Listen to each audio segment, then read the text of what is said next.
Yasi mtambo mkubwa, Yasi mtambo mkubwa. Ha!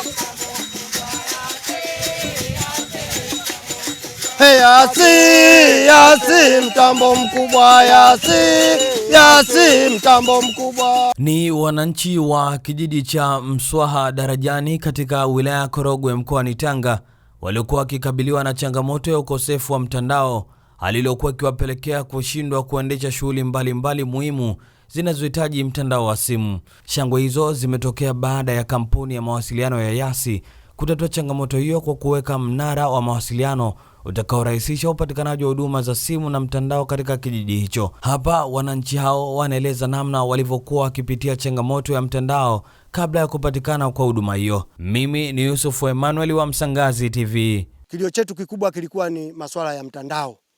Mtandao tulikuwa tunakusanyika sehemu moja kwa ajili ya kusikiliza mawasiliano. Ukifika nyumbani kwako, mawasiliano hakuna.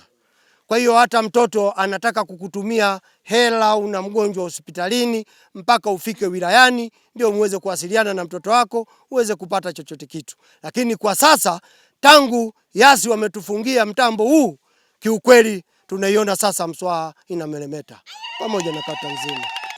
Kwa hiyo ilikuwa ni kiukweli hata shughuli za maendeleo zilikuwa zinakwenda kwa kusuasua sana.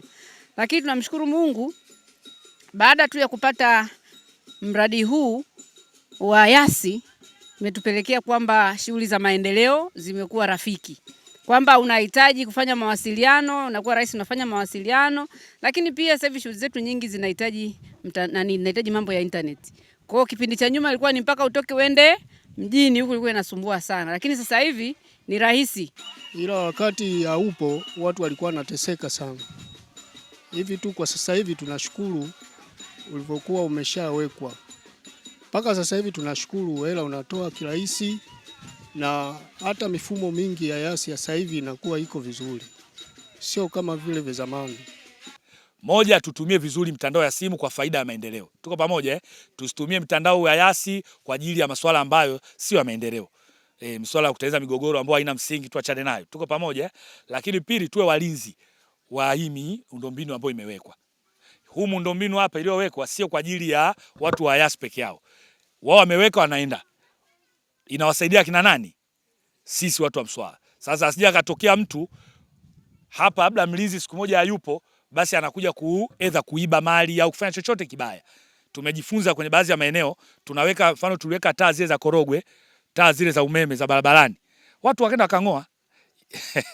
Serikali imeweka kwa sababu ya kuamulikia jioni mnapopita usiku, mtu aenda anapanda juu anatoa zile sijui nini, anaondoka nazo. Tunaweka transformer, waenda kunyonya yale mafuta ya transformer. Umeme unazima. Kesho mtu atakuja hapa kwa Yasi tena, anapanda kwenye mnara huko, mwisho adondoka akate kiuno, anaiba. Tuko pamoja. Kwa hiyo niombe sana, mali hizi zinazowekwa, nani wa kwanza kutunza na mlinzi wa kwanza nani? Ni sisi wananchi. Tuko pamoja Kwa hiyo tulinde miundombinu hii kwa maslahi yetu wananchi wa Mswaha, lakini na wananchi wengine wa vijiji jirani. Huu mtandao wa Yasi ambao tumeweka hapa, huu mnara ambao tumeweka hapa utatusaidia sisi kwenye mambo mengi sana. Kwanza kabisa najua mara kwanza tulikuwa tuna wakala mmoja, lakini sasa hivi tunaenda kuongeza mawakala. Mawakala tenda kuongezeka hapa. Najua watumiaji mtakuwepo hapo wa kutosha. Sasa hivi najua internet mtaendelea kutumia ikiwa na kasi ya 4G. Kwa sababu mtandao wetu ni una kasi wa 4G. Tena sio 4G, ni 4G+. Na wilaya yote ya Korogwe, naomba niwahakikishie ni kwamba minara yetu yote, sisi tuna minara 38 kwa wilaya yetu ya Korogwe. Na minara yetu yote ya Korogwe ni 4G+. Maana yake sisi hatuna 2G wala 3G. Kama ni internet ni ya kasi. Tena kasi ya 4G+.